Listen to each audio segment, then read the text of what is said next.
Meu nome é Manuel Benedito da Silva. Nasci no dia 14 de 10 de 1935. Ano Velho, município de Palmeira dos Índios. Então, nesse período, meus pais eram pernambucanos, só eu alagoano. Pedro Plácido da Silva, Antônia Chances da Conceição. E ela era descendente de índio. Então, ela foi trazida para o povoado e lá se casaram. Meu pai viveu pouco com minha mãe, dentro de casa, viveu mais. Ele gostava de animais e trabalhar com os animais. Naquele tempo não tinha transporte. Transporte era animais, costa de cavalo, como chamam. Então viveu pouco, só até 45, mas muito pouco com minha mãe. Eu, como criança, conversava pouco com ele, mas tinha a lembrança de algumas coisas que eles conversavam. E ele voltasse para dentro de casa, e ele, muito mulherengo, não voltava, e daí, quando soube que estava doente, trouxemos para dentro de casa e ele faleceu dentro da casa da minha mãe, em Rua Nova, município de Palmeira dos Índios. Meu pai já tinha falecido em 45, pneumonia. Não, minha mãe não casou. Não quis saber, só quis saber de criar os filhos. Trabalhando de alugado, eu, caçula, os outros casaram todos, ficou eu só dentro de casa. Os meus irmãos são 8 ao todo.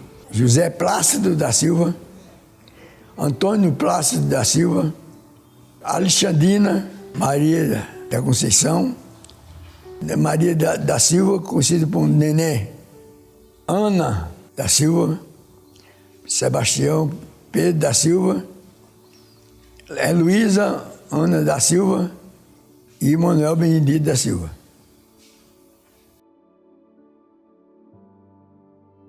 A casa da minha infância, não tivemos casa, morando de aluguel, morando de fazenda, de fazendeiro, não tem moradia. Moradia chega, mora até debaixo numa casa de farinha. Aconteceu no Palmeira dos Índios. Fomos morar na fazenda de Juca Sampaio e lá nós ficamos morando o inverno todo de 1947 no casa de farinha. Eu tinha poucos anos, mas já trabalhava alugado. Tinha 7 anos, mas já trabalhava alugado. Cara, como um forno redondo, e nós dormíamos no lateral do forno, no chão. Minha mãe com os filhos solteiros que tinha, e eu, que era o caçula. Mas já trabalhava com a idade de 7 anos de idade, já trabalhava. Isso é uma coisa importante que eu disse ontem a um menino. Morando no sítio,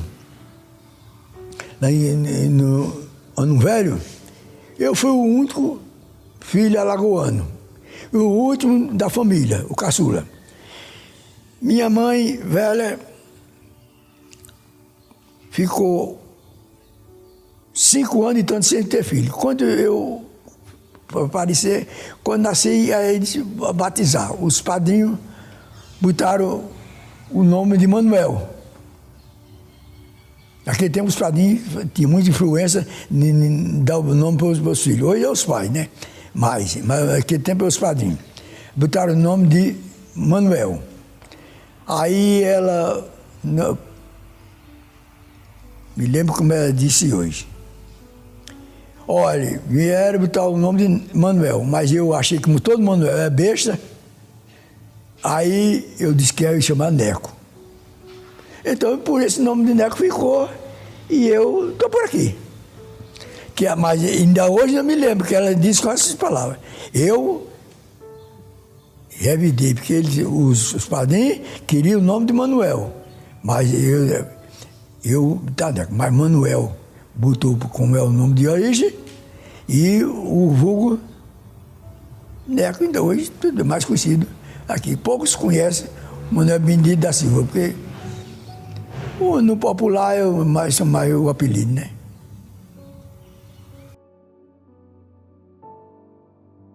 É, 47 foi. Isso aqui eu jogando bola em Palmeiras dos Índios, no campo Juca São Paulo. E ainda hoje lembro o nome do camarada que me deu a ajuda. Ele jogando, criança, né? Aí um calombo assim, naquela época não tinha como eu passar nem a mão para desmanchar aquele hematoma. Eu deixei ficar. Daí poucos dias eu vim de Palmeiras, morar em Arapiraca, com 30 dias ele pocou. Isso passei 3 anos com ela aberta, sem sarar. Apesar dele jogando bola lá, ele chutou e bateu pé, canela com canela, virou hematoma, e lembro até o nome do camarada, chama-se Rui. Então, a coisa ruim com recordação a gente lembra, né? Então, fiquei 3 anos trabalhando de alugado e ela aberta. Chegou uma época que eu já estava mais com a idadezinha mais avançada, antes de completar os 3 anos, vim bater tijolo aqui no César Cunha. Eu tenho um irmão que é mais velho que eu, 5 anos e poucos dias. Ele tirava o barro, aquele barro ligado naquela época, e eu batia o tijolo. Todo dia nós batíamos. Ele tirava o barro e eu batia meu tijolo. Tudo, mesmo com aquela coisa bem. Eu fazia o quê? Chegava para trabalhar, era correndo, aquela coisa, eu pegava o barro, arrodeava por cima e amarrava para não estar molhando e a mosca não estar pegando. Então, com 3 anos, um certo dia, eu trabalhando com o filho desse senhor José Emílio de Lima, chamado Bertoldo de Lima. Ele disse, vamos na rua que eu vou arrumar um remédio para você sarar isso. Nem pode ser, não pode trabalhar, e como é que pode? Aí viemos na cidade. Quando chegamos na cidade, fomos numa farmácia chamada, o camarada, ele disse, eu tenho um remédio aqui, que está em inovação agora, e só não pode gente fraca tomar, e também é caro. Aí ele chegou e disse, eu tenho esse menino aqui, eu mostrei para ele a ferida, que era muito grande, toma isso aqui tudinho. Aí ele disse, custa X e quem é responsável por esse menino? Ele disse, ele não tem pai, mas ele trabalha comigo, porque tem que ter responsabilidade que é muito forte. Chamava-se penicilina. A penicilina naquela época era uma coisa, né? Aí, quanto é? É 60 mil reais, 60 tanto. Aí ele disse, quer? Eu quero ficar bom. Ele me aplicou e dividiu as outras, bastante prazo para eu pagar. O responsável era o meu patrão, esse que foi comigo, e eu trabalhava ele e ele passava o dinheiro para a farmácia. Aí picou a injeção, não chegou a 5ª, já estava sarado. 3 anos fiquei sofrendo disso, só a 5ª já estava sarada. Graças a Deus, até hoje, a penicilina para mim, naquela época tinha aquela música de, não sei quem era o cantor, penicilina cura até defunto, petróleo bruto faz nascer cabelo. Então, eu na minha mente que é uma coisa que me curou daquele que eu tinha há muitos anos, muita coisa difícil para mim. Fiquei 3 anos dormindo na adolescência com a perna escorada, porque eu não podia bater, aí terminou a perna entortou, eu passei a ter dificuldade para correr, aí fui pro gol.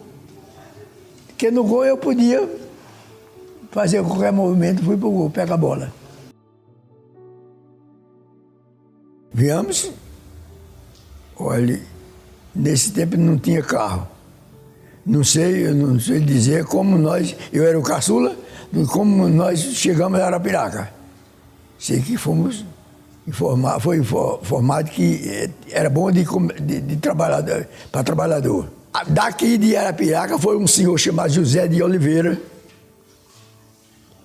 então muito famoso em implantação de fumo, alugou o terreno de Juca Sampaio, em Palmeiras dos Índios, e lá nós trabalhamos a ele em o ano de 1946. Quando terminou a safra do fumo, aí ficamos sem trabalho. Umas pessoas disseram, vão a Arapiraca, que é um lugar, uma cidade excepcional que tem trabalho para os trabalhadores. Lá estão precisando. Então, viemos a Arapiraca, eu tinha 12 anos de idade, em 47. Aqui fomos morar numa fazenda de um senhor um fazendeiro chamado José Emílio de Lima, na Baixa Grande. Hoje não, porque é proibido o fumo, mas a Arapiraca era famosa em fumo. Todos nós trabalhamos com fumo. Destalar a folha de fumo, tirar o talo e hoje ainda tem, nos mais antigos ainda tem aquele, fazer os molhos de fumo, para depois fazer a corda de fumo. Naquele tempo funcionava muito o fumo de corda. Era quem fazia até disputa em fazer molho de fumo. Aí,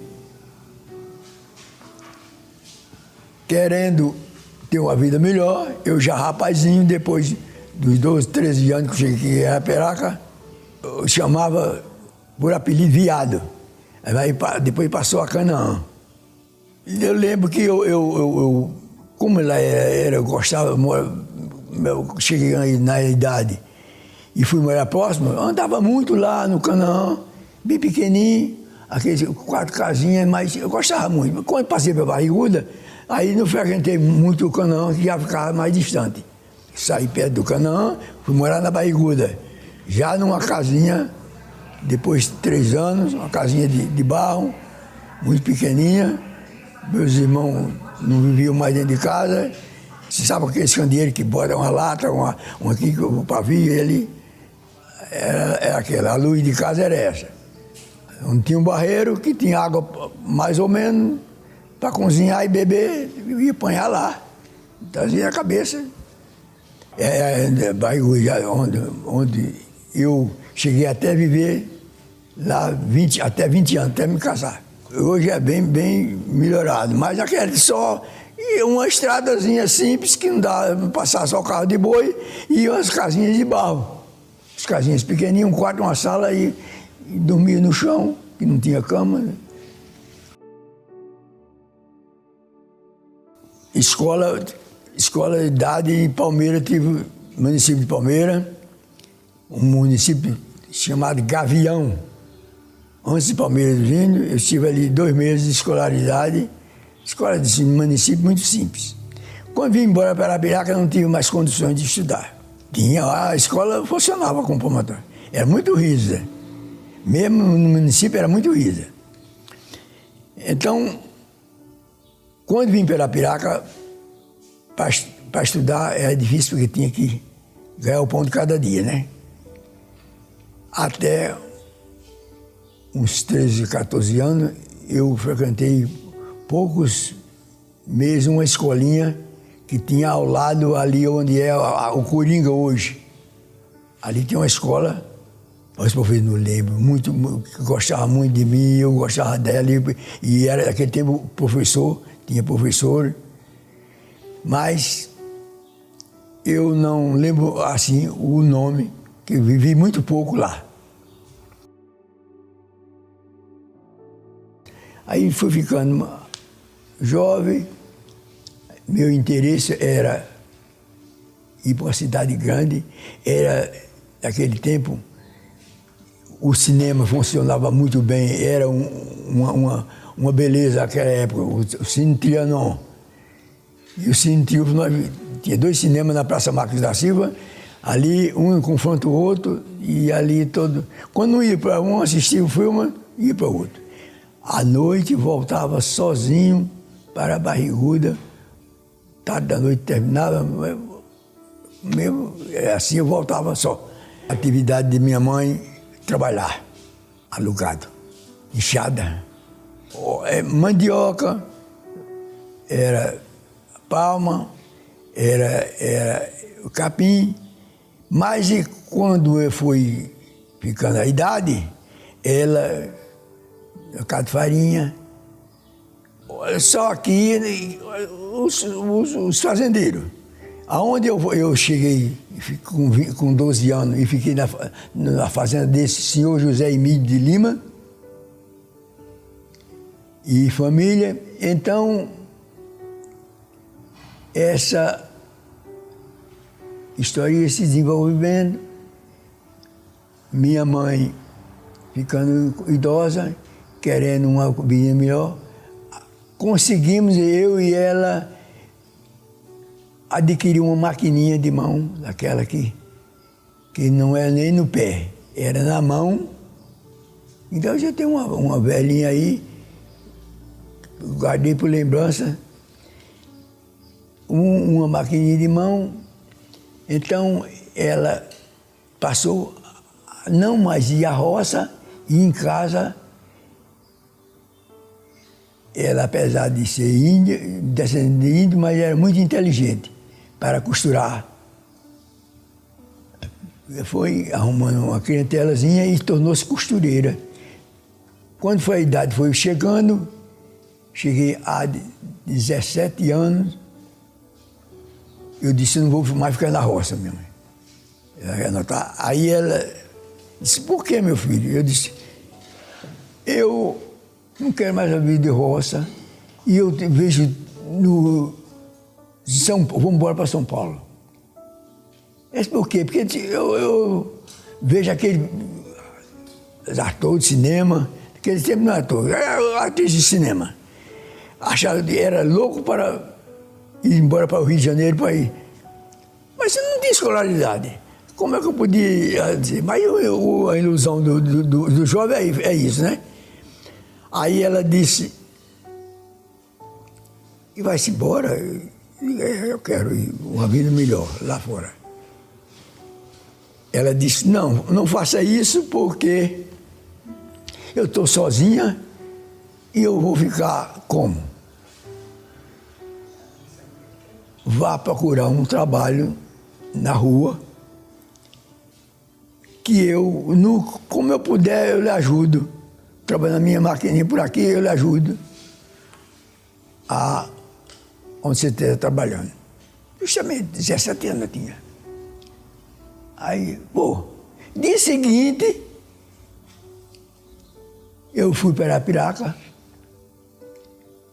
aí já tinha conhecido um amigo chamado Agnello. Ele era alfaiate. Naquela época, os alfaiates eram famosos, e muitos famosos. E eu, com essa história, eu já era conhecido dele, eu digo perfeitamente. Ele disse, olha, vai embora para São Paulo? Eu digo, eu tenho vontade, porque não quero mais ficar na roça. Ele disse, eu tenho uma coisa para lhe dizer. Eu ofereci, quer aprender a costurar, a ser alfaiate? Eu disse, agora. Quer que fique, isso era um dia, 24 de setembro, me lembro como hoje, 24 de setembro de 1952. Aí ele disse, está aqui, quer aprender? Não lhe dou nada. não posso pagar. Nem também você vai me pagar, você vai aprender. Agora, eu disse, mas como eu moro distante, ele disse o seguinte, lhe dou a fartaria para você dormir, de manhã, não tenho café, não tem, mas lhe dou 2 pão, duas bananas e 1 pão. Meio-dia você se vira para ou ir para os 4 quilômetros para a casa da sua mãe, comer lá, ou então passa o dia. À noite eu faço a mesma coisa, dou 2 bananas e 1 pão. E a dormir você toma aqui na fartaria. Eu digo, aceito. No outro dia seguinte, de 25 de setembro de 1952, eu cheguei de manhã, lembro como hoje, a data. Que para mim foi muito importante o que eu aprendi da vida.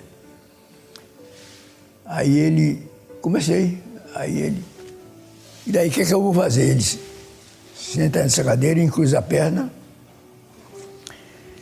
Está aqui um pedaço de pano, uma agulha. Você vai enfiar essa linha nessa agulha e vai fazer um sulhado no pano até você aprender a fazer outras coisas. Isso fiz. Minha mãe, como já era uma costureirazinha, começando na vida, mas eu via ela fazer as coisas e eu ficava observando. Aí fui, ligeiro, fui aprendendo. Chegou o ponto que eu, de 1952 a 55, eu aprendi, me formei em fazer um terno, paletó, calça, camisa não aprendi não, mas calça e paletó eu aprendi. Aí com 3 anos que eu estava, ele disse, olha, você já está pronto para fazer um terno. Está aqui. Vou embora, vou para São Paulo. Ele era solteiro, mas já de idade. Vou para São Paulo, os meus familiares estão lá, e aqui eu vou deixar com condições de você costurar um terno, um paletó e a calça. E não tenho nada para lhe dar, mas você aprendeu, hoje você pode ser uma alfaiate. Tudo bem, agradeço o coração. Aí disse, tem uma coisa para lhe dar. Não tenho nada, não tenho dinheiro, mas você esse tempo viveu comigo 3 anos, mas vou lhe dar esse bacão, que ele cortava, naquele tempo a mesa era um bacão, de cortar o pano. E uma trena e uma régua para... Uma régua é os dados dos recortes, dos paletós, das calças, essas 3 coisas que eu vou lhe dar, só que eu tenho. E com você hoje é uma alfaiate que pode fazer roupa para qualquer um. Aí, tudo bem. Aí a história, não tinha onde dormir,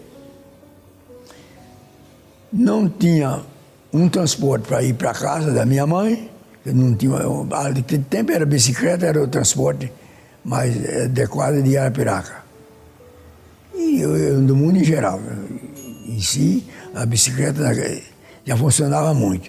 Mas eu não podia comprar a bicicleta, mas eu não tinha nada. Então eu cheguei para minha mãe e disse, olha, minha mãe, a história é essa. Arrumei um trabalho, não é um trabalho, é um aprendizado. Agora, não vou ganhar nada, vou aprender. É o que, meu filho? Alfaiate. Isso. O que eu puder lhe ajudar, lhe ajudo.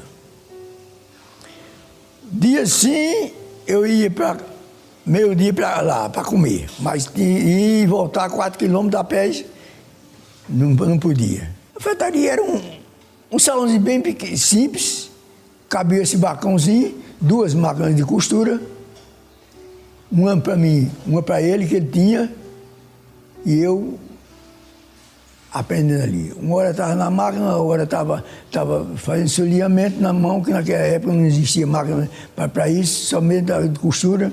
Passava ferro, passava. A roupa tinha que ir passadinha. Tinha energia, já tinha energia. Mas a maioria era brasa. Nós acendia, lá eu fazia, pegava o carvão, botava no ferro, pronto. Porque existia muito pouco energia. Quem tinha energia era rico, era poderoso, mas a maioria na mão. Engomar, botava o ferro e botava. Nós tínhamos uma vasilhazinha com água e goma para a roupa sair, a roupa de linho, que era o ágio do momento, tinha que sair maravilhosa, tinha que sair bem engomadinha, engomada mesmo. Hoje uma moda é o quê? Cortada no joelho, é isso e aquilo, é engilhada, mas naquela época tinha que ser engomada. A goma nós vamos no sítio plantar mandioca. Como eu cheguei a trabalhar vários anos, onde eu ficar na roça. E trabalhava muito plantando mandioca. Quando ela estava com um ano e meio, arrancava, levava para casa, raspava, levava para casa de farinha. Aí lá fazia a massa, de um dia para o outro, aí deixava ela escorrer e ficava o que pingava embaixo, a mandioca ficava a goma. Nós comprava caro, que era o luxo daquela época, a roupa engomada. E a mandioca produzia a goma e nós comprava, botava. Então, era uma vasilhazinha molhando e o ferro para engomar.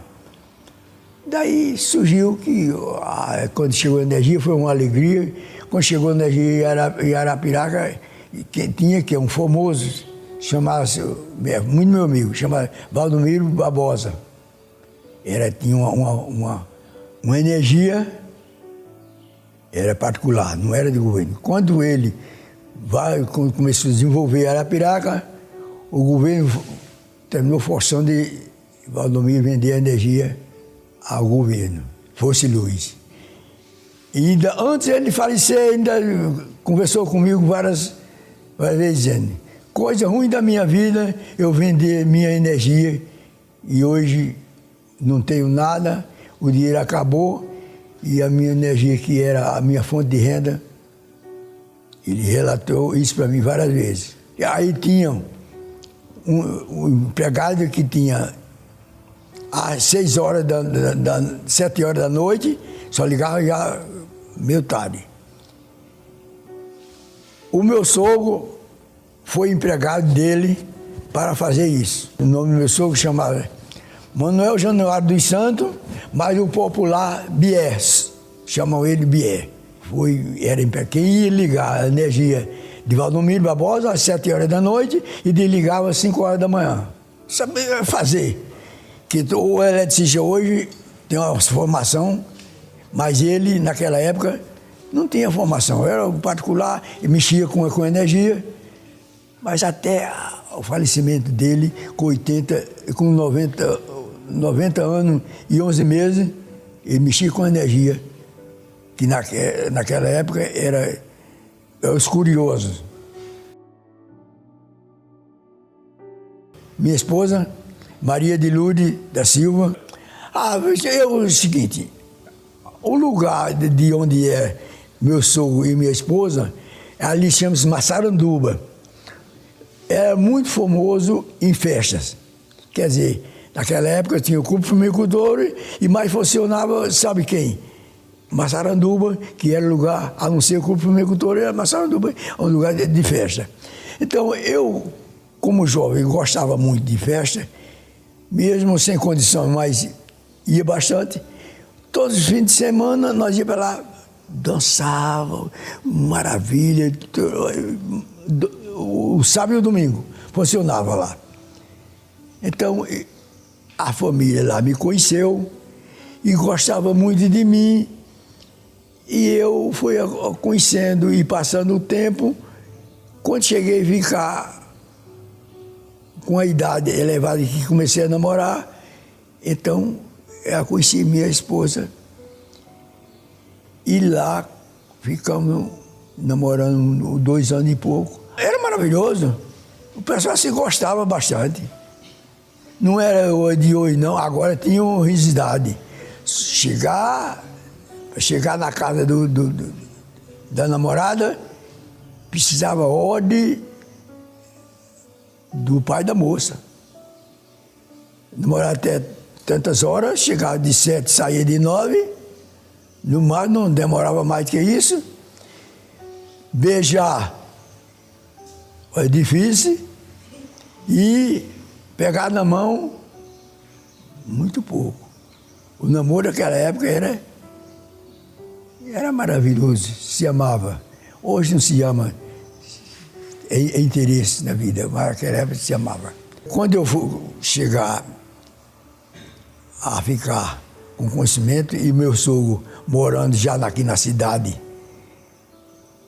trabalhava na energia de Valdomiro, então nós se conhecemos mais próximo e eu comecei aprendendo a costurar a profissão de alfaiate e namorando ela. Ela trabalhava no cartório da Cira, cartório que hoje funciona ainda de família ali, do primeiro cartório de registro, né? Ela trabalhava ali, então até a gente se casar, ela trabalhava ali e eu pertinho na rua Curitiba, com o vizinho Mancil Macedo, então era pertinho, a gente se conhecia. Como já tinha conhecimento, que eu era pobrezinho da época, trabalhador alugado, mas tinha um certo conceito deles, da família todinha, ainda hoje, graças a Deus, quase que não tem mais da geração, mas eu tenho ainda um certo conceito comigo e a família todinha. Então, eu cheguei lá, falei para ele, para pedir a mão da moça em casamento era uma festa. Aí ficamos namorando, foi o que aconteceu. Eu me formar em alfaiate e acertamos para casar em 1955. E aí aconteceu o casamento. Da Senhora do Bom Conselho, a Epitácio Rodrigues. Não teve, eu não podia fazer festa. Tivemos uma noitinha no sábado e eu voltei para ver a mulher, noiva e a mulher, 8 dias depois que eu fui lá.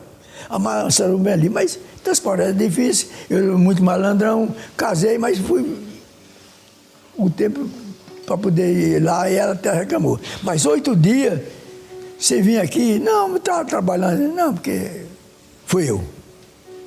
O alfaiate, meu mestre, ainda estava em Arapiraca, eu cheguei a arranjar não sei como é o nome do dinheiro daquela época, emprestado, porque precisava ter, naquele tempo só casava de terno. Dificilmente casava de manga, camisa não, é terno. Então, e eu fui importante, me tomei emprestado ao senhor que foi meu patrão de roça. Eu falei para ele, olha, eu vou casar. Aconteceu isso, e vou casar. E ele disse, é mesmo? Está com coragem? Estou. Não sei como, mas eu não tenho. E vai morar onde? Ele disse, eu não tenho onde morar. Aí, não tenho dinheiro para comprar roupa do casamento. Ele disse, eu vou lhe emprestar 1.000, vou lhe dar uma ajuda. Você trabalhou comigo muito na roça, está 3 anos sem ir à roça, mas eu vou lhe arranjar de meia uma meia de fumo. Naquela época chamava-se meia, era, não sei se é o conhecimento de vocês, como era a meia, o trabalhador ia ser meieiro de o proprietário, despesa era do trabalhador, era do meieiro, e o proprietário, os dois custeava a despesa, o trabalhador, no final da colheita, tirava a despesa toda que tomou, que pegou com o patrão, e o restante que sobrasse, dividia. Então, isso ele fez comigo. Eu vou lhe arranjar, tem ali 8 tarefas de fumo, 8 tarefas de terra, vou lhe dar de meia. Agora, não dou dinheiro para trabalhador. Se você quiser levar por conta própria, eu com 3 anos sem pegar numa enxada, como que seria cavacanteiro? E levar todo o dinheiro, mas aí eu era teimoso, eu aceito. Uma aventura mesmo, eu aceito. Aí ele disse, então tá aí, 1.000. Quando você tirar a safra de fumo, você me paga, devolve isso. Aí, assim fiz. Peguei o dinheiro, o 1.000, comprei os 700, comprei uma roupa do casamento, e os 300 comprei uma cama. Aí, graças a Deus, quando foi no final do ano, da colheita, setembro para outubro é a colheita do fumo plantado, eu tirei de saldo 1.111. Paguei aquele dinheiro que tomei emprestado a ele e ainda tirei de lucro 1.111 reais, o dinheiro daquela época. Aí eu disse para minha mulher, olha, fizemos a conta hoje com o meu patrão e ele, paguei o débito que ele me emprestou e me tirei 1.111. Vou comprar, nessas alturas, meu filho mais velho estava para nascer. Aí eu disse, eu vou com esse dinheiro que eu tirei de saldo, vou comprar um berço para meu filho. A minha mulher disse, não. Eu disse, nós vamos comprar uma máquina de costura, que nós não temos máquina, então máquina alugada, eu compro uma máquina de costura para trabalhar. O berço, eu compro uma esteirinha daquele tempo tinha um berçozinho chamado esteira, que a gente pendurava ele e botava um nenenzinho dentro, e no quarto mesmo a gente balançava. Assim, deu dinheiro para ela, foi e comprou na feira um cestozinho assim, e botava nós deitados no quarto e balançando ele. E aí compramos uma máquina de costura, que não deu nem para a entrada da máquina. A um senhor chamado José Barbosa, que era dono do cinema Trianon, José Barbosa. Ele ricão, uma loja boa, mas eu cheguei lá, eu tinha muita amizade com ele, com o filho dele. Eu falei para comprar, eu queria comprar uma máquina, uma maquininha, aí ele me mandou escolher, o dinheiro não deu nem para a entrada da máquina, dali eu peguei 10 prestações. Aconteceu um fato, aí meu filho nasceu e eu trabalhando. Certo dia chegou um amigo de roça e de futebol, batia uma bolinha, naquele tempo tinha uma amizade. Quando ele soube que eu estava com a fartaria, já podia fazer alguma coisa com uma farda, ele chegou na minha casa com 3 cortes de pano, camisa linho, que tempo linho de camisa era uma roupa excepcional. Engomar para ela sair bem engomadinha, durinha. Chegou lá para fazer as 6 camisas. Nisso minha esposa tinha ganhado neném, meu filho mais velho. Ele chegou na minha casa, chamou, eu estava lá na sala cortando. Aí ele chegou com essa conversa. Eu trouxe aqui 3 camisas, 3 panos de camisa, e queria que você fizesse 3 camisas para mim. Eu disse a ele, rapaz, eu me formei em paletó e calça, mas camisa. Minha mulher está lá, naquela época, quando a mulher ganhava neném, ficava 3 dias em casa sem fazer nada, só deitada. Ela ouvindo essa palavra, que eu estava dizendo que não sabia, não ia querer fazer as camisas porque eu não sabia, ela de lá de dentro. Ela me chamava meu filho. Quem é que está conversando aí? Eu digo, é o meu amigo Luiz Estevam, quer que eu faça 3 camisas de linho para ele. Mas eu disse a ele que não sabia cortar a camisa.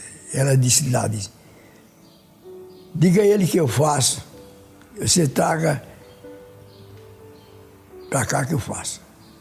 Ela na cama, no dia seguinte, deitada, mesmo assim ela conseguiu cortar as 3 camisas e eu costurei. E ele, quando veio no sábado, veio buscar, eu, maravilhosa, vestiu. Eu sabia tirar a medida, mas não sabia como cortar. Mas ela, deitada mesmo lá, ela sentou lá e cortou. Esse senhor, que eu passei a minha adolescência trabalhando com ele na enxada, era muito riso, chamava José Emílio de Lima. Mas muito severo, mas muito direito. Ele tinha uma família grande, aonde tinha um genro dele chamado Pedro Livino, tinha uma casinha vizinho, fundo com a fataria que eu trabalhava, que eu aprendi a cortar. Só fazia o salãozinho aqui, a esquina José Soares, virando assim, a casinha no fundo era do genro dele, chamado Pedro Livino.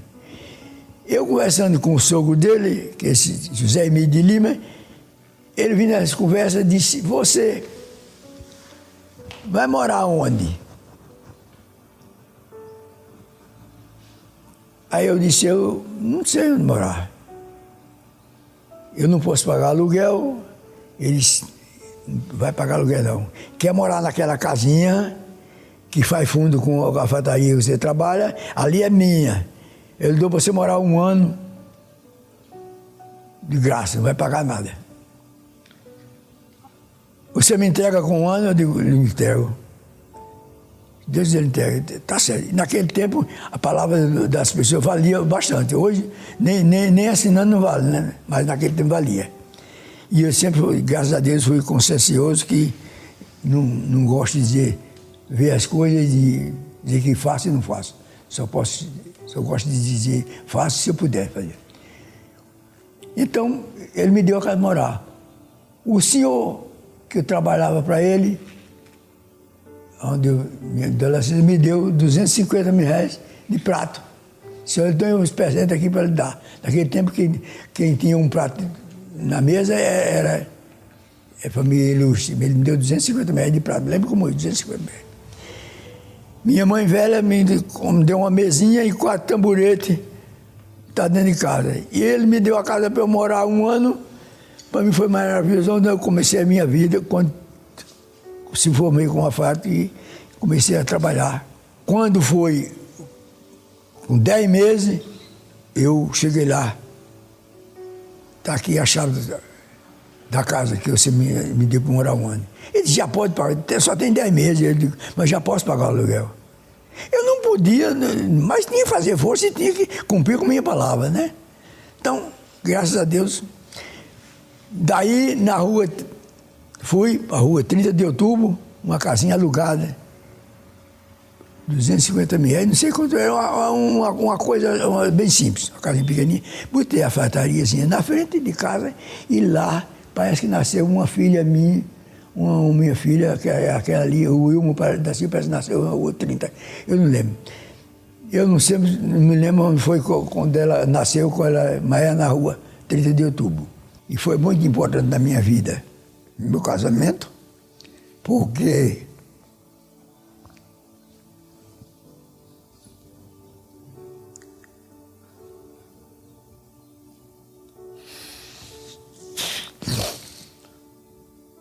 isso é difícil, mas me ajudou a ganhar o pão cada dia, né?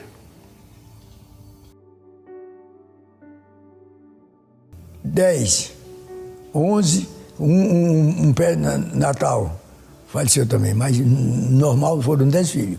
José Wilma da Silva, Zé Cláudio da Silva, Clóvis Tadeu da Silva, Cledijane da Silva, William Carlos da Silva, José Moacir da Silva, que esse é falecido, Devan da Silva, Carlos Eduardo da Silva. Viviane da Silva, ela é adotada, mas hoje é filho. Ela está como meu filho já.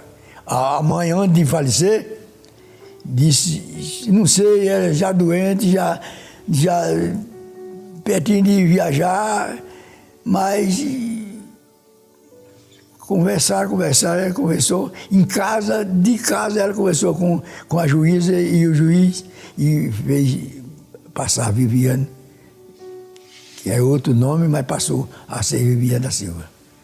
Então, hoje tem 10 filhos. A partir daquele tempo, eu fui nascer, meus filhos com o hospital, o 5º filho meu. Já estava vendo a fadaria. Profissionalmente, abria, pela quantia de cliente que chegava, eu fui forçado a botar fora a frata para trabalhar para mim. Ali, na rua 30, eu estive nessa casinha, depois ficou muito apertada e a dona da casa, chamada Gilda, eu precisando um cantinho, um espaço para trabalhar, tive que me passar para uma casa para trabalhar na rua 30 de outubro, aquela pracinha ali, hoje é um posto ali eu botei a minha fataria. E fui morar na rua Curitiba. Aí deu esse espaço para eu trabalhar, eu já tinha bastante, umas 4, 5 máquinas. Olha, os alfaiates que tive um de Garanhuns, Abel, não sei o nome, sobrenome, de Garanhuns. Esse aí eu fui buscar em Garanhuns. Ele trabalhou comigo. Agora, fora tinha Jurandir Braz, de Arapiraca, mas trabalhava sempre para mim. Tinha Adalberto Pereira da Silva, era um senhor bem de vida, faz bem de vida, e trabalhou um bocado de tempo para mim. José Inocêncio, esse trabalhou muitos anos interno comigo, e era um fato muito bom. A moda hoje ainda continua. Aí é o jaquetão, que era aquele que passa, né? Quer dizer, e o paletó comum, aquele, aí tinha quantia, 1, 2, 3 botão. Entendeu? Ele gostava, se ia botar até aqui, 3 botão. Outro só um botão só. E outro era um jaquetão aberto atrás, tudo, que era uma roupa bem cinturada, bem cinturado. Olha, o material era comprado ali no comércio, ali nas lojas que tinha mais famosa, quer dizer, era linho, era a roupa que mais se usava. Esse tecido hoje, que é um poliéster, veio aparecer muitos anos depois, mas a maioria era algodão e linho, que era o famoso. A roupa, quem usava a roupa de linho era muito famoso, porque engomava e E daí, enfim. Foram bastante. Mas ainda hoje ainda encontro gente na cidade. Quando chega assim, fulano, como vai? Olha, ainda estou com o meu terno que o senhor fez no meu casamento. Ó, senhor de idade, guarda aquele por lembrança. Eu não sei diretamente dizer assim, esse não, mas na minha mente é difícil dizer, eu me lembro de fulano, mas filho de muita gente. Eu tinha um amigo muito bom, dono de uma farmácia, farmacêutico importante em Arapiraca. Um amigo de coração, farmacêutico, e eu, tudo que queria, ele estava. Eu, como comerciante, comprava as coisas no Recife, ele, como comerciante de farmácia, comprava lá também. Não tinha vendedor. Certo dia, marcamos uma viagem para o Recife. Então, eu, como conheci ele, chegou lá em casa, disse, vamos para o Recife amanhã? Eu disse, mas, rapaz, eu vou não. Estou sendo ele, não, estou dizendo que vamos para o Recife amanhã. Vou no meu carro, ele tinha uma situação boa, ele farmacêutico famoso, e tratamos. No dia de viajar, faleceu um amigo dele e meu, chama-se Padre. Agora, eu já tentei descobrir como é o nome dele, de família daqui de Arapiraca, e não consegui. Mas eu vou descobrir para passar para o projeto aí. O meu amigo farmacêutico, Lindoado Barbosa da Silva. Farmacêutico na rua, na Praça Manuel André, entre a loja da esquina e aquela outra loja grande, assim, a farmácia dele era ali, Lindoado Barbosa da Silva. Agora, não sei como é, desde onde eu me tento lembrar que eu fui o padre, nós ficamos no velório dele a noite inteira. Eu fui dormir uma meia-noite, mas ele não foi dormir. No caminho, o que aconteceu? Chegamos em Caruaru, almoçamos, costumava ele dormir após o almoço. Ia comigo quem? E com ele quem? Jabaluz, a mãe de Jabaluz, ele dirigindo e eu ao lado dele. No ano 1963. Saímos daqui de manhãzinha, 4 horas da manhã, bem, como eu já disse, almoçamos em Caruaru e não dormiu. Chegamos em Vitória de Santo Antão com a carreta. Ele cochilou um pouco, deu de lado na carreta, a carreta levou à frente, mas não ligou a carroça, o carroção. No lado dele foi todo. Morreu nas minhas pernas. Peguei ainda um pessoal trabalhando na construção, botei ele num caminhão, botei ele nas minhas pernas, o motor dirigindo, e o Jabaluço. Algumas pessoas pegaram ele lá, caiu na pista, a mãe dele, Jabaluço, quebrou as duas pernas, e chegamos em Vitória de Santo Antão. Aconteceu, o médico apareceram lá no hospital, aí disse, eu vou examinar, mas já era morto. Puxou um ferro daqui, na cabeça dele, que saiu do outro lado. Puxou o ferro que tinha entrado da carreta. Aí, isso foi uma coisa para mim que hoje ainda marca na minha vida. Isso, com tristeza.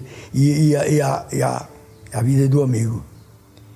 Então, fiquei lá, não tinha como comunicar, porque não existia comunicação. O que existia só futebol no Recife, tudo radiado. Então, nós que gostávamos de futebol em Arapiraca, eu tinha um bocado de amigo, aí que fiz. Eu estourei a perna, mas ainda dava uma pancada. A mãe de Jabaluz quebrou as duas pernas E o Jabalus tinha 12 anos, caiu na pista e o carro só fez desviar, quase mata ele, mas ainda deu ele para livrar. Então, aí eu cuidar, aí, meu Deus, e agora? Como é que eu vou comunicar para esse povo e essa mulher com as duas pernas quebradas e esse camarada morto? Lá morava um amigo dele, de conhecido de quem? Do farmacêutico, morava um amigo. Aí eu tomo conta de tudo. O que é que eu faço? Eu digo, quero que vá no Recife. E aí isso era um dia de futebol, um dia que estavam os clubes jogando. Então os clubes jogavam, a rádio mais eficiente que tinha no Recife transmitia o futebol e o povo de Arapiraca assistia muito. Então eu disse, é o único meio de eu comunicar. Aí ele foi para mim e fez isso. Foi nas emissoras que estavam no estado,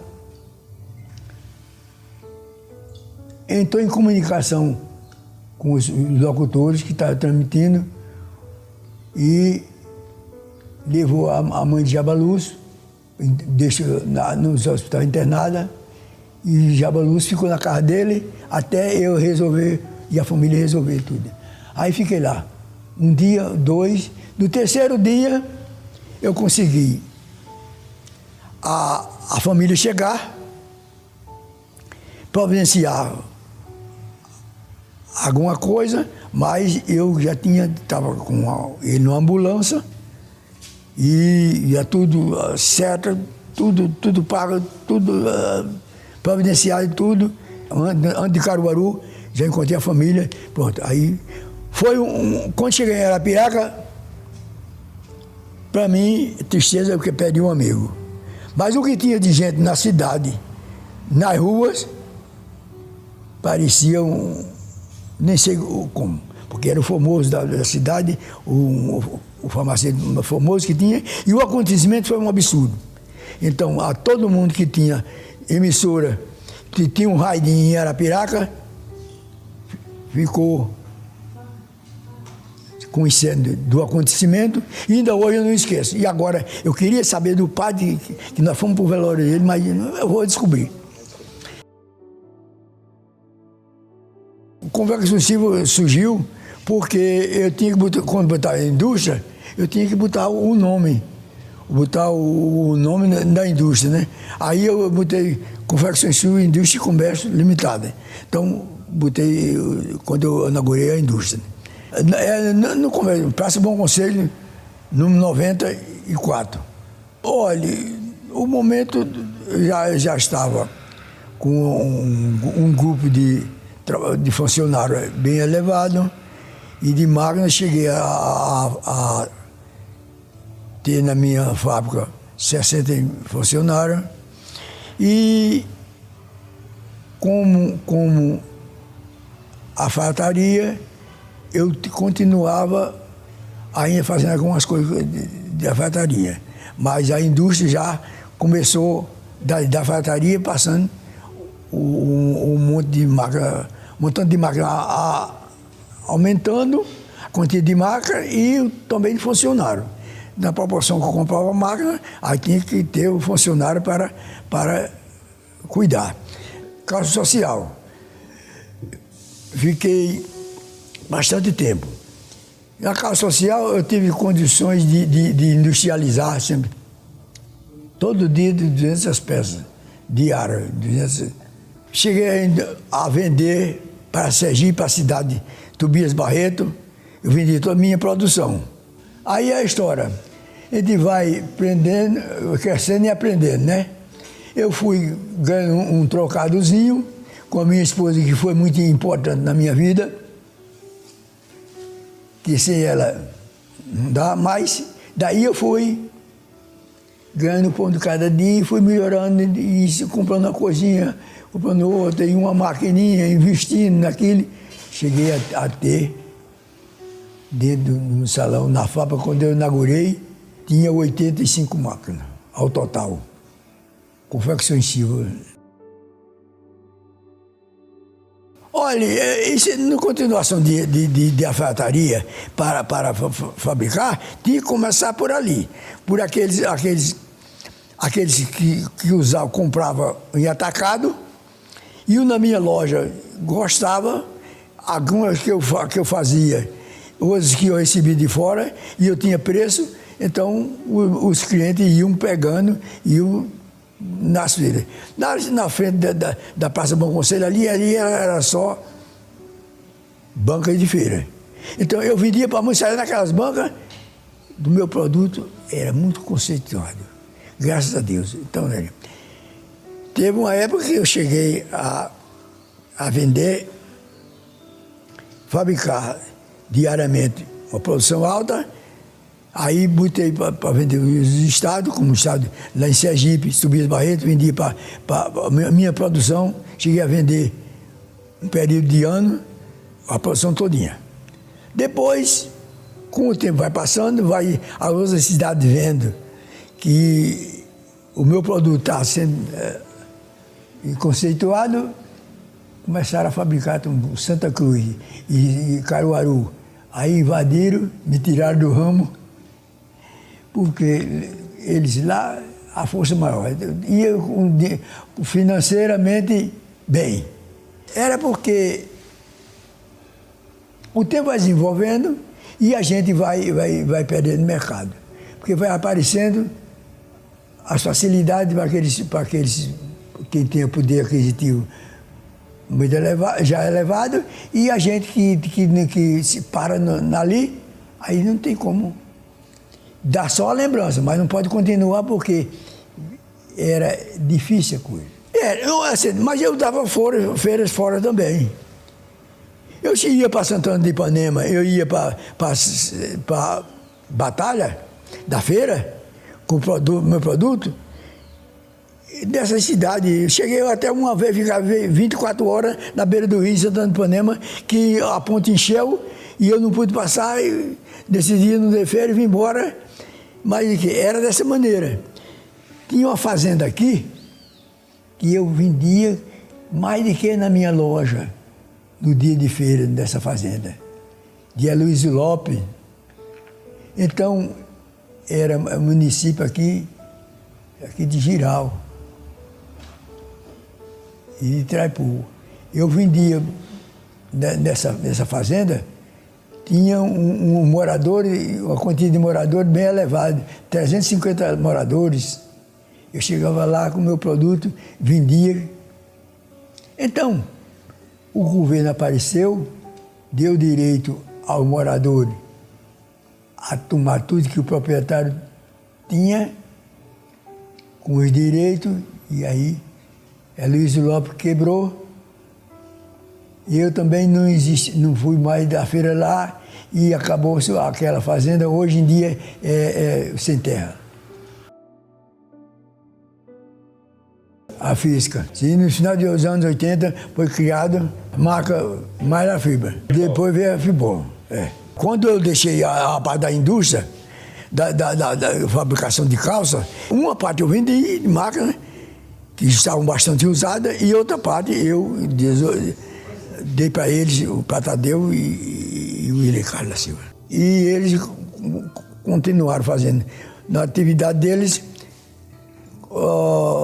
fardamentos escolares e esportivos. Fibor e depois a Fisca. 1995, veio a mudança, em 95. Qual o Tadeu assumiu a fábrica? A Fisca. Eu dei para os dois. Olha, a fábrica do Flavão foi um período muito curto.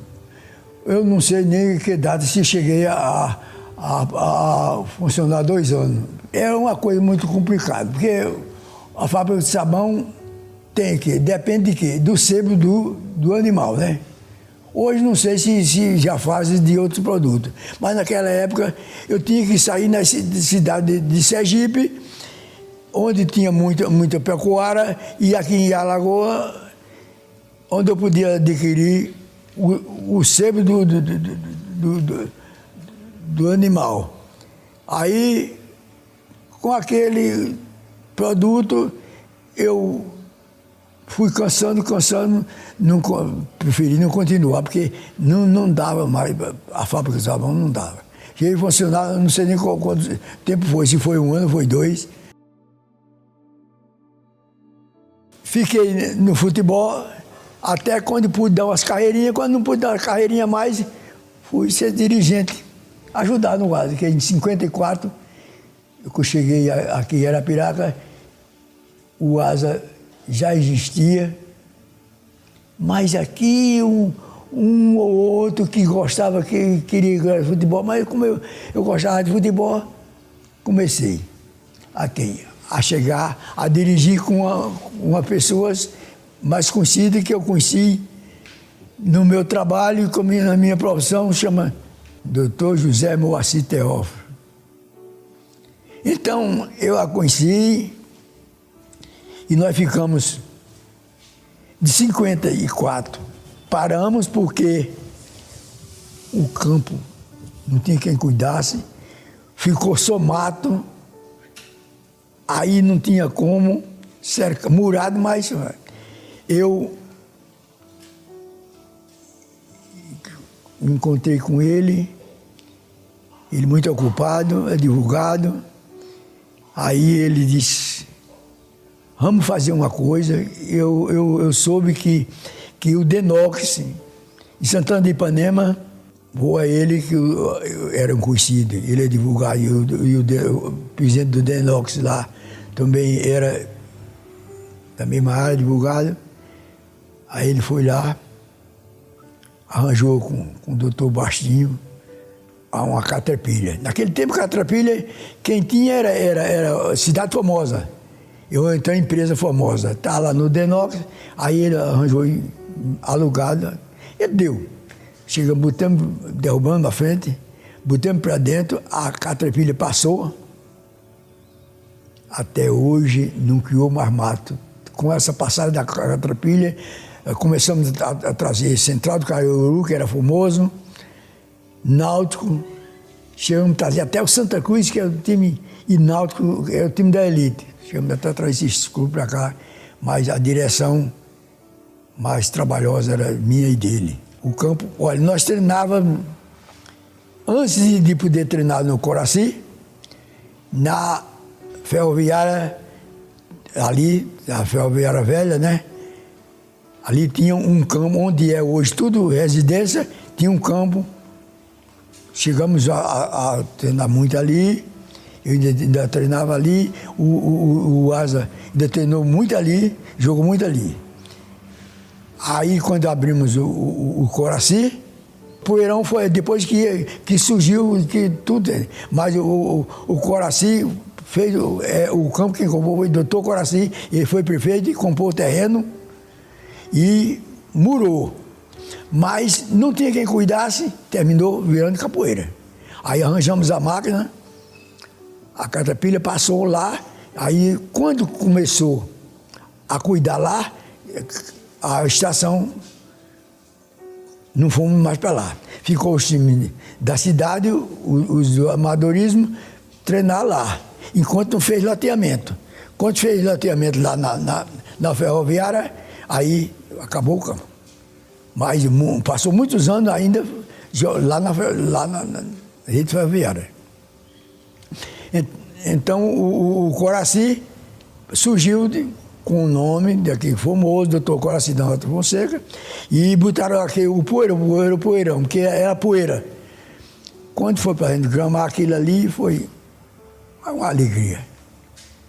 Então, dessa vinda, desse período, eu ainda consegui com um amigo que, nesse período, doutor José Moacir, ajudava mais de longe, motivo, muito trabalho que tinha a fazer. Então, ficavam as pessoas, outro, Gino Vital, que foi também dirigente, o Agripino foi muito influente nos 2 anos que ele passou como prefeito. Para a minha vida e para Arapiraca foi muito bom também, Agripino. Gino Vital faleceu, ele tirou os 2 anos de Gino Vital, o Agripino tirou. Então, aquela vinda de Garrincha já era o presidente, já era Júlio Silva. Já era Júlio Silva, um pernambucano, Júlio Silva, um pernambucano que apareceu aqui em Arapiraca, daqui casou aqui, noivou e casou aqui, gostava muito de futebol, nunca foi jogador, mas era louco por futebol. Então, ficamos ali um período grande, aí conseguimos trazer na vinda de Garrincha ao Brasil, e principalmente ao Nordeste, nós conseguimos trazer Garrincha para aqui. O último jogo de Garrincha foi aqui, porque quando a CBF descobriu que ele estava se vendendo o futebol dele para os brasileiros, ele era jogador de seleção, chamou de volta para o Rio de Janeiro, que não podia mais. A última partida foi até aqui. Então, para mim foi importante, porque é uma coisa que tivemos aqui um jogador de seleção e com muita amizade e o estado cheio, e o gol foi de Garrincha. Jogamos, não sei nem com quem foi, o time que foi nosso adversário, lembro hoje. Olha, cabo de efetivo à presidência, eu praticamente não ficava muito tempo, porque eu tenho uma fataria e tinha que trabalhar. Eu, quando passei a ter uma indústriazinha e mais atenção para mim, foi mais difícil. Cheguei a um período, no ano que nós fomos campeão, 2000, nós fomos campeão pela terceira vez. Tivemos campeão direitos de fato no 2000. Mas antes, em 1954, eu não estava nem em Arapiraca, não estava dirigindo. Surgiu que o Asa disputou com o time de Alagoas e foi campeão, mas não deram. O presidente da federação não deu esse direito ao Asa. Ele foi ganhar esse direito quando ele foi campeão em 2000. Aí juntou o campeão de direito de fato em 2000 com outras 2 vezes que ele tinha sido campeão. Aí fez campeão 3 vezes. Doutor Pereira, quem conseguiu esse título, mas era gente de interesse era dirigente do Asa, e conseguiu. Porque o Estado não dava esse direito ao Asa. Então, aí esse período de gente sair, muda presidente, muda isso e aquilo de gente, foi um período muito grande. Quando eu voltei a atuar, a fazer parte mesmo definitivo, em 2000, quando ela foi campeão, foi quando eu fiquei mais atento, mas aí pesava meu comércio, pesava mais meu trabalho e eu viver. Quando chegava lá no Asa, o presidente era o doutor Luciano Machado, ele é presidente. Mas na hora de dizer assim, o Asa tem um jogo fora, tem uma viagem, tem isso e aquilo, chegava, ele como presidente, ele e como médico e ocupado, dizia, eu não posso ir. Na hora eu dizia, vá você. Teve uma época que eu fiquei, se soubesse o que fazer, que tinha que cumprir o compromisso de jogo afetivo, aí ele, não, você vai para a Bahia, vai para Barradão, lá, vá hoje lá que eu estou já chegando. O quê? Só vou chegar na hora do jogo. Porque ele foi de voo e eu fui de ônibus para jogar no Barradão. Aí aquilo foi pesando para mim, porque os meus compromissos eu tinha que cumprir, né, dos meus negócios. E ele também tinha que cumprir o dele, né? Mas eu tinha que fazer o quê? Era que ou eu segui o Asa ou seguir meu negócio. Aí eu digo, não dá, eu tenho os filhos e tenho compromisso. Aí foi quando nós fomos campeão em 2000, para mim foi muito importante na vida, e daí foi uma vez que eu entreguei o cargo e disse, olha, não quero mais ser dirigente, porque o que eu já, de 1954 até agora, para mim já foi foi maravilhoso esse tempo que eu passei com futebol. Mas hoje, quando tem um joguinho, estou lá. Quando eu assumi. Eu sei que eu fiquei uma época dirigindo a base do Asa. O Júnior do Asa, eu fiquei de 80 a 89. 80 a 89. Em 89 fomos campeão alagoano. Aí foi quando eu assumi e entreguei.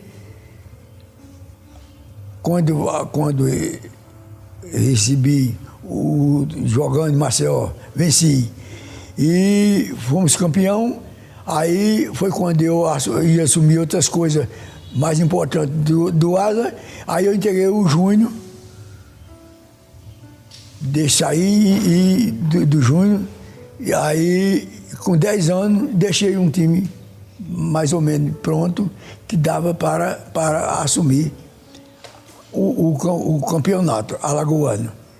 Mas aí,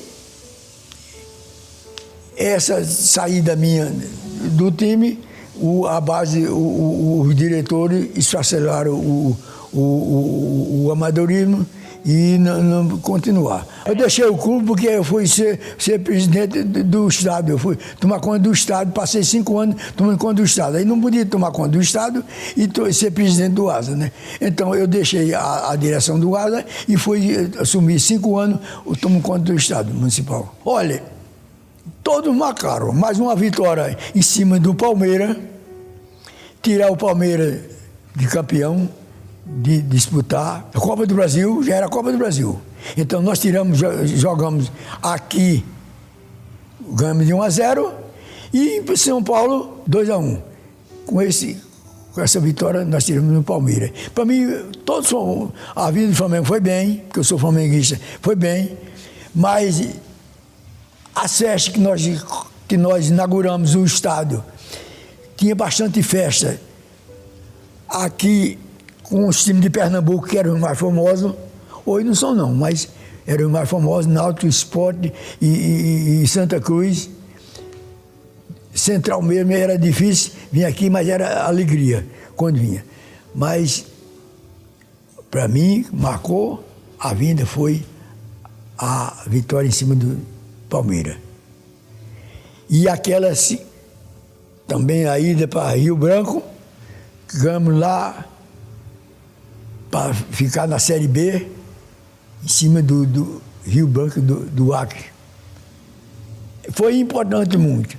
Hoje eu tenho as alegrias, mas hoje o futebol não é mais alegria, não é pela camisa, é pela parte financeira.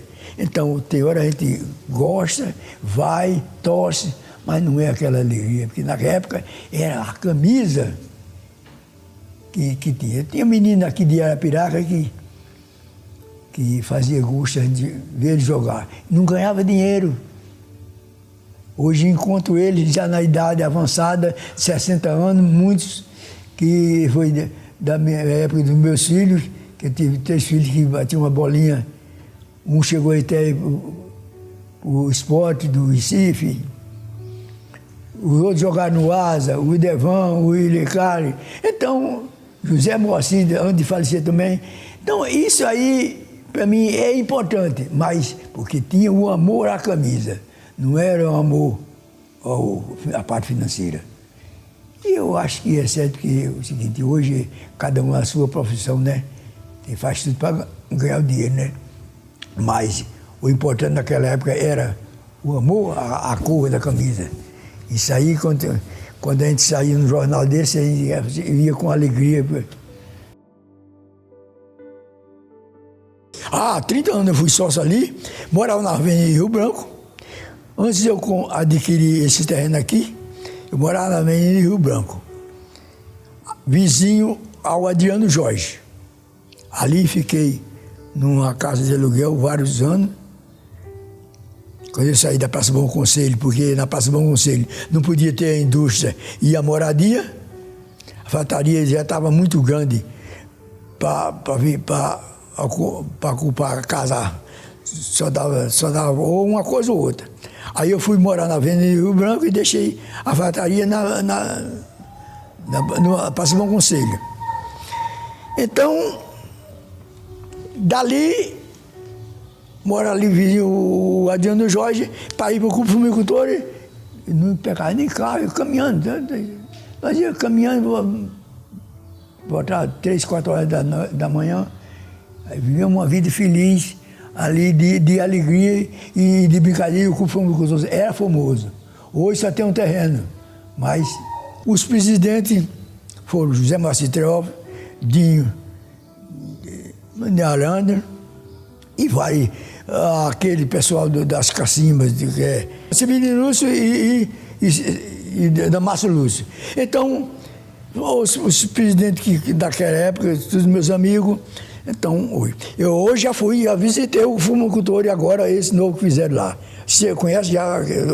Eu conheço. Ficou bom, porque tem espaço. Agora, para quem mora na Avenida Rio Branco, ali na cidade para lá, é meio estranho, mas é para brincar, assim, qualquer canto se brinca, né? Carnaval ia muito ali, no Clube Fumicultor. Era uma festa maravilhosa.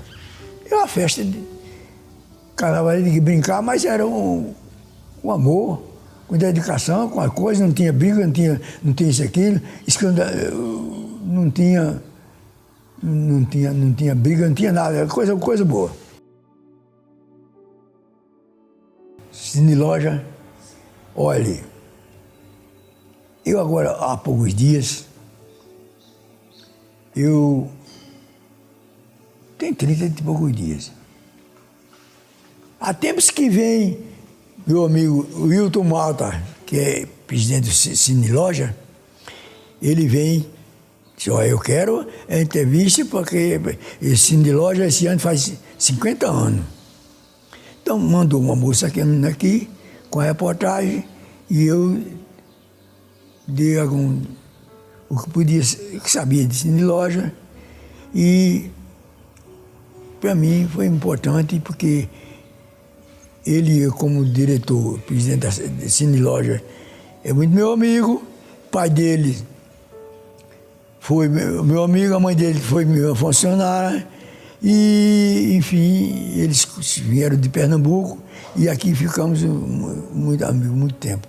E a Cine Loja hoje está fazendo 50 anos de existência esse ano. Não, era só. Nunca fui dirigente da Cine Loja. O CDL, olha, o comerciante mais antigo é assim, tinha bastante comerciante velho, mas foram desaparecendo. Hoje em dia, que viveu no comércio, vive 40 anos no comércio lá, e ainda tem algumas coisas no meu nome, e pede tudo, e ainda funciona algumas coisas, só tem no momento aqui, até agora, não sei amanhã se tem mais, mas até agora ainda estou por aqui. Olha, 89. Não sei se chegará aos 90, mas chegar é festa, né? O segredo, não sei, amar a Deus, viver bem com todo mundo, não ter um intrigado, não ter uma malquerença. Nenhum funcionário meu que teve 60, nenhum foi à justiça. Não foi. Então eu cheguei a ter funcionário que entrou como ainda adolescente na minha loja, no meu trabalho, e vai ser com 32 anos dentro do meu trabalho. Quer dizer, é uma honra que eu tenho de, assim, tive de alfaiataria, de aprendiz, até a indústria, e não tive uma queixa trabalhante. 66 anos. O motivo, ela teve, é o seguinte, era uma criatura maravilhosa, mas ela não era de tomar muito remédio como eu tomo. É assim, eu tomar muito remédio ou não tomar muito remédio, vai embora sempre, né? É só um dia que passa, né? Eu chegava às vezes, os filhos, e eu dizia, não tomo remédio isso, não quero coisa de remédio isso. Aí ela ficou um período muito doente, nós construímos aqui, ela caiu dali de cima, ficou 40 dias no UTI em Maceió, mas viveu bastante tempo. E daí, nesse período de vida dela, já com a idade avançada, ela teve essa hemodiálise, 14 anos com hemodiálise, que são poucos, aonde o doutor, que é especialista e amigo especialista, dizia, sua mulher é uma guerreira. Porque eu sou um médico daqui de hemodiálise, doutor Idalessa, e não tem aqui ninguém que viveu esse período. Porque não suporta o tratamento pesado e o corpo, e tudo enfim.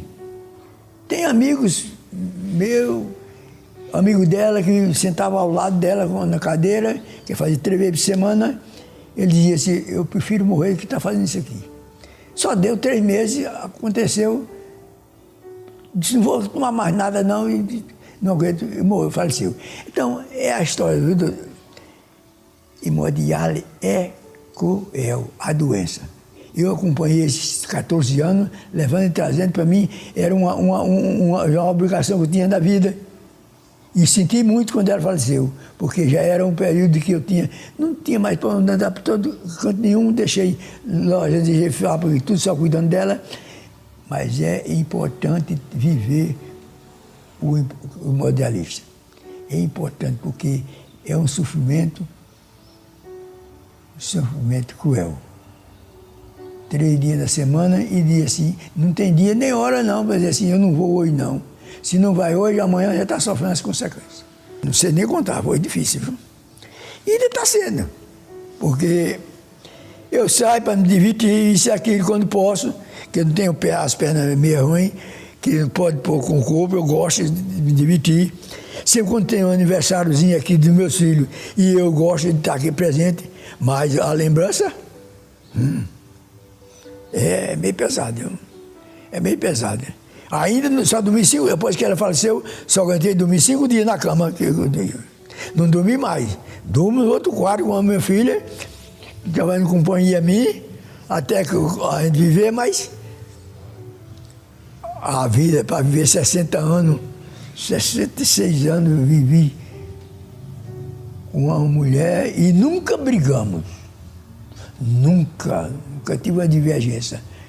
Sempre fui muito mulherengo, ela sabia da minha vida, mas na hora que tinha que se estranhar, dizia uma palavrinha, eu sempre foi isso.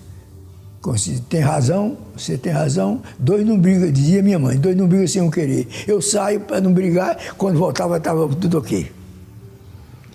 Porque eu tenho meus filhos. 2 não brigam sem um querer. Briga? Não briga, porque eu posso machucar a pessoa, mas aquela pessoa de lado não revida, assim, não vou brigar, porque não tem como revidar. Então, o que dizia minha mãe, 2 não brigam sem eu querer. E eu, na minha vida, do meu casamento, foi isso. Nunca briguei. Nunca briguei. Teve de passar 3, 4 dias fora de casa, mas votar era a mesma coisa que do casamento. Para mim é importante. Olha, vivo aqui com 5, mas ainda acho que ainda estou só. Não sei como alguém vive sozinho e diz assim, eu não gosto de viver com ninguém. Eu sou, se veja, dizia minha mãe e minha avó, sozinho se veja o diabo, não quer viver sozinho.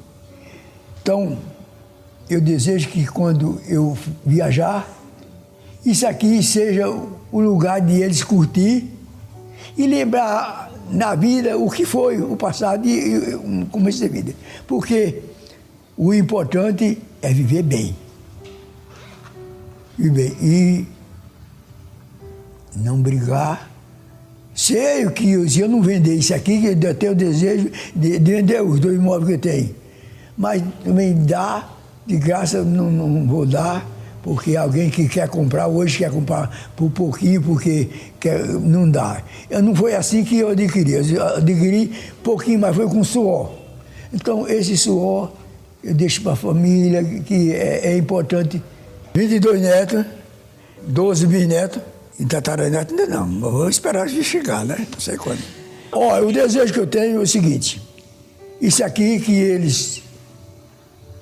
que é deles, já dei aqui, já dei o prédio lá, só, o patrimônio eu não tenho, só tem isso mesmo. O patrimônio que eu tinha que dar para eles foi o quê? A sabedoria, quer dizer, todo mundo tem a sua formatura, né? Hoje em dia, ninguém vai dizer a mim, pai, eu estou precisando disso aqui, eu estou passando fome, eu não tenho nada. Não, porque todos eles têm uma sabedoria, aprendizagem. Se não usa, se não ganhou, porque nem todo mundo pode feliz na vida, né? A aprendizagem de todos eles de formatura. Se eu tivesse uma pergunta, eu daria, ia fazer uma fazendazinha para eu criar uns gadozinhos para eu ver eles correndo lá, e dentro da minha casa velha, eu dançava um forrozinho, um pagodinho, uma coisa, com minha família e tomava.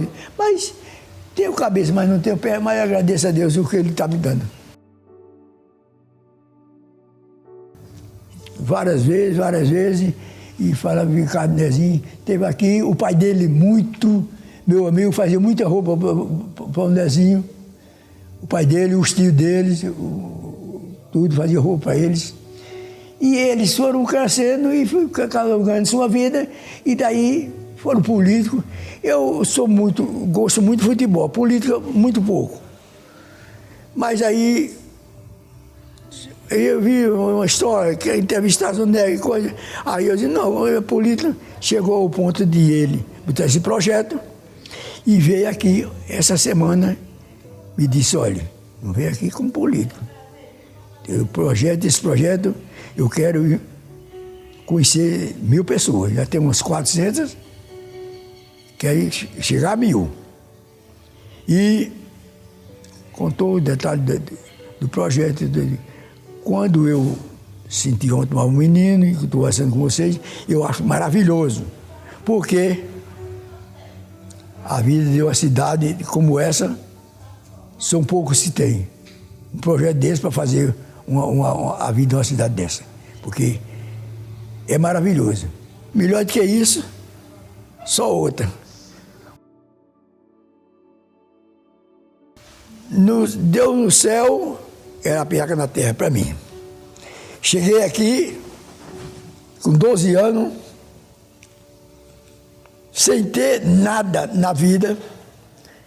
Me acolheu esse velho fazendeiro, muito rígido que era, mas para mim foi tudo, porque com a rigidez dele eu aprendi, porque ele, 12 anos, ele me chamava seu Neco, o senhor tem que trabalhar e acompanhar na carreira de fumo, na carreira de óleo, igual o adulto, que eu pago como adulto, você tem que acompanhar.